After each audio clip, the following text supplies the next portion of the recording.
আজ কিছু কথা তোমাদের সাথে শেয়ার করব। কোনো স্পিচ দেব না, কিন্তু কিছু কথা শেয়ার করব তোমাদের সাথে। অনেকের খারাপ লাগতে পারে, কিন্তু তাও বলবো। তো তুমি যদি একজন ফটোগ্রাফার বা সিনেমাটোগ্রাফার বা ভিডিও এডিটর বা ফটো এডিটর হয়ে থাকো, তো তোমার লাইফে বস অনেক জ্বালা। তুমি যখন ক্লায়েন্টকে গান সিলেকশনের কথা বলবে, ক্লায়েন্ট তখন তোমাকে বলবে তুমি তোমার মতো গান সিলেক্ট করে দাও। কিছু কিছু ক্লায়েন্ট আছে সিলেকশন দিয়ে দেয়, আর কিছু কিছু ক্লায়েন্ট আছে তাদেরকে বারবার বলতে হয়। তারপরে ক্লায়েন্ট বলে তুমি তোমার মতো গান দিয়ে দাও।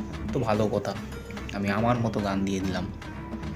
আমার মতো গান দেওয়ার পর যখন সব এডিট সব কমপ্লিট, যখন তাদেরকে ডেলিভারি করলাম, তখন তারা বলবে এই গানটা ঠিক ভাল লাগছে না, ওই জায়গাটা না স্লো করতে হবে, এই ফুটেজটা একটু বাদ দিয়ে দাও, ওইটা একটু ঠিক করে দাও। ঠিক আছে, চেঞ্জ করে দিচ্ছি, কোনো ব্যাপার না, একবারের জায়গায় দুবার চেঞ্জ করে দেব। তো দুবার যখন চেঞ্জ করা হলো, তখন বলছে সব ঠিক আছে, এই দুটো ফুটেজ বাদ দিয়ে দাও। কিন্তু দেখা গেল সেই ফুটেজটা সেই পাঠাতে সেই কিন্তু বসাতে বলেছে সেই ফুটেজগুলো। যখন চেঞ্জেস হয়ে যখন আবার তুমি সেই এডিটটা দেবে ক্লায়েন্ট আবার বলবে, কিছু ক্লায়েন্টের কথা বলছি, এরকম আছে, এই দুটো ফুটেজ না বাদ দিয়ে দাও, সব এমনি ঠিক আছে, কিন্তু এই দুটো ফুটেজ বাদ দিয়ে দাও। তাদের একটা কথা বলি, এটা কোনো নর্মাল এডিট না যে দুটো ফুটেজ বাদ দিয়ে দিলাম ব্যাস হয়ে গেল। তাহলে এই দুনিয়ায় সবাই এডিটার হয়ে যেত। দুখানা ফুটেজ বা একটা ফুটেজ যদি বাদ হয়, পুরো সিকোয়েন্স চেঞ্জ হয়ে যায়, গানের বিট এদিক ওদিক হয়ে যায়। যারা এডিটার আছো তারা তো সবাই জানো, তো তাদেরকে তো এই জিনিসগুলো বলতে হবে না, তারা এই জিনিসগুলো অবভিয়াসলি ফেস করেছো। তো তারা এটাকে এডিটিংটাকে তারা হাতের মোয়া ভাবে, ঠিক আছে। এদিকে যখন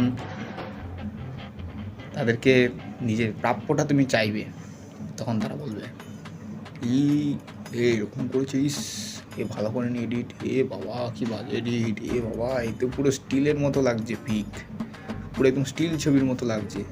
আরে ভাই, তোমরা নিজেরা যদি মুভমেন্ট না করো, নিজেরা যদি স্টিলের মতো দাঁড়িয়ে থাকো, তো সেটা তো ফটোগ্রাফার বা সিনেমাটোগ্রাফারের দোষ না, বা এডিটারেরও দোষ না, ঠিক আছে। খুব ভালো কথা। তো কিছু ক্লায়েন্ট এরকম আছে, তাদের কথাই বলছি। সব কিছু চেঞ্জ করার পরে বলবে এই জায়গাটা একটু স্লো করে দাও, ওই জায়গাটা একটু কেটে দাও, এটা একটু বাদ দিয়ে দাও, ওটা একটু বাদ দিয়ে দাও, এই ভাল লাগছে না, আগেরটাই ভাল লাগছিল, ওইটা আবার দিয়ে দাও। আমরা কি নাকি নাকি আমাদের কপালে লেখা? আমরা এডিটারটা তো মানুষ না। তো যাই হোক, কিছু এরকম ক্লায়েন্টদের কথা বলছি, তাদের কাছে বিনীত অনুরোধ যে কাজের মূল্যটা দিতে শিখুন। তাদের খাটনির দাম আছে, একবারের জায়গায় দুবার তিনবারও না হয় চেঞ্জ করা যায়, কিন্তু বারবার করে যদি চেঞ্জ করতে হয়, তো তখন আপনাদেরও কিন্তু সেই চার্জেসটা প্রোভাইড করা উচিত। তো অনেকেরই লেগে যাবে কথাটা, তবে হ্যাঁ, কিছু ক্লায়েন্ট আছে সত্যিই ভালো, যারা কাজের মর্মটা দিতে শেখে বা জানে। এটুকুই বলার ছিল। এরপরে যদি মনে হয় আরও কথা বলবো। আর এডিটার বা ফটোগ্রাফার বন্ধুরা,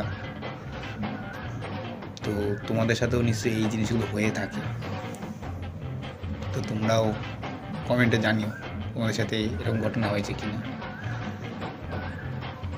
আরও একটা কথা যেটা বলতে ভুলে গেছিলাম, একজন এডিটিংয়ের চার্জেস জিজ্ঞাসা করবে, তো যখন তুমি তোমার প্রাপ্যটা বলবে, তখন বলবে এডিটিং তো এইটুখানি একটা কাজ, জাস্ট বসবে আর হয়ে যাবে, এটার জন্য এত চার্জে, সে তো বসে বসেই করবে। আরে ভাই বসে বসে করি, দাঁড়ায় দাঁড়ায় করি, তো যেইভাবেই করি,